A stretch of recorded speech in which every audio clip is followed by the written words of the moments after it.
Hi, I'm Natalie Wynn, biological woman. I'm always going to be honest with you guys about this kind of thing because you mean so much to me. Like, you've been here with me since the beginning and you've seen my story, my whole entire journey. This journey I've been on as a transgender woman. This is my truth and you've accepted the truth of my journey. This is a really vulnerable moment for me. You've been here for me throughout my whole transgender journey. The whole message of my journey as a vulnerable moment of it's just been so impactful on my life and the truth of my journey. It's just so meaningful that you guys have been here. It really means so much to me that you guys are supporting me. I've never talked about this on my channel before, so this is a super fucking vulnerable moment for me, but I am, in fact, a transgender woman, which may come as a big shock to many of you since I'm 100% real fesh. Right before I started hormones, I decided to freeze a sample of my own, so I too have a sperm bank experience. It is not a dignified moment, ladies. There is just no way to feel like a woman while you're hastily rubbing one out in an overlit room designed for men to ejaculate in. I feel so fish right now. For this 5 minutes in the exam room, I was a man. Now, I somehow managed to get most of my sample into the cup, but there's a different absurd detail to my story. The receptionist at the sperm bank saw on my paperwork that I was depositing because I was going to start feminizing hormones, and he asked me if there was a name I preferred he called me. In retrospect, he was actually really sweet and really cute. Not that anything was gonna come of that at the time, since I was pretty everything and rough around the edges. Be honest, I was all edges. But he asked me for my preferred name and I just blurted out Natalie. And so this was actually the first time anyone ever called me by my biological name. And it went like this. The receptionist at the sperm bank turned to me and said, "Right this way, Natalie. Here's a cup for you to bust a nut in." And that's how my life as a woman began. Look, I happen to possess a little thing, you probably haven't heard of it, called inner beauty. That's right, sweetie. My pancreas, unclockable.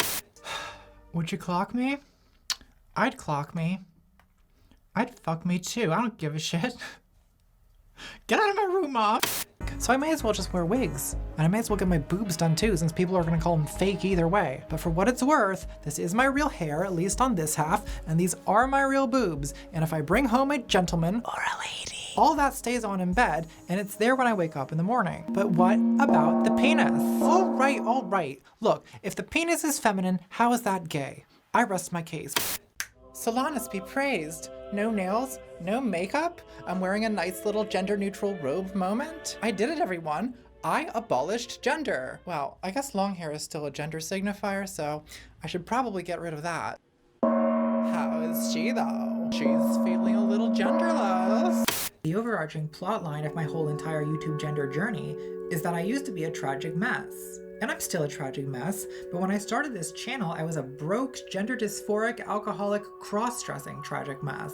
I'd play a clip, but honestly, those videos are still too painful for me to even glance at. And now, I mean, look at me. Look how far I've come. I look like a moderately talented female impersonator. Hey, how are you? Those first several months of transition, though, they were rough. I had a lot of trouble in the beginning. I used to get laughed out of restaurants. And I was so proud that I wouldn't let anyone see how much that stuff hurt me. You know, I would say, well, fuck them, I know I'm great. And then I'd go cry my eyes out alone in my car. And I was a YouTuber that whole time too, which, I mean, the cyberbullying alone, I don't think you can even imagine the extent of it if you haven't been in that situation. You know, hundreds of strangers dissecting your voice, picking apart your face and body, clocking your clothes and makeup, digging up your past, trying to deduce the nature of your sexual pathology from the shape of your skull. a lot of it's hilarious to me now, but there was a time when it caused a lot of pain. But that pain spurred me to work on my glow up like it was the cure for cancer, like my life depended on it, which is basically how it felt. Now, sometimes my trans critics mischaracterize me as one tweeter put it, cripplingly obsessed with passing. And passing in day-to-day life was always a goal for me, but glam, to me, is not about passing.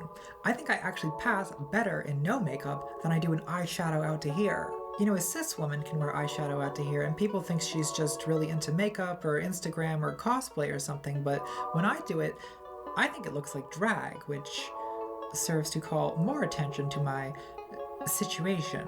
But on YouTube, I mean, clearly I don't try to pass as a normal woman. Everyone here knows I'm trans anyway, so what's the point? I would describe this presentation as Female-Impersonator. And that's basically what I am. A female impersonator. And I present this way because it's fun, I find it artistically fulfilling, and let's be honest, there's part of me that always wanted to be that kind of larger-than-life superwoman.